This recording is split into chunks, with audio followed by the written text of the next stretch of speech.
लाल माडो पियर माडो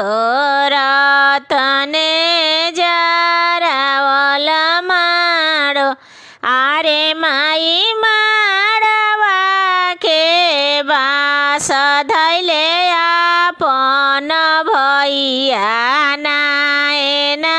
झरा झरिल रावा आरे माई बास धैले आपन भैया नाएना झरा झरिल रावा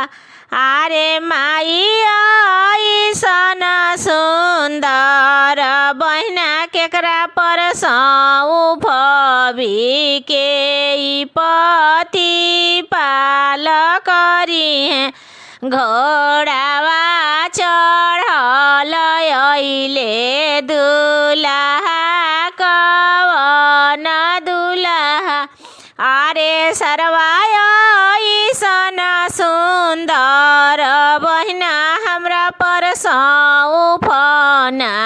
हमी पति पाल करबो लाल माडो पियर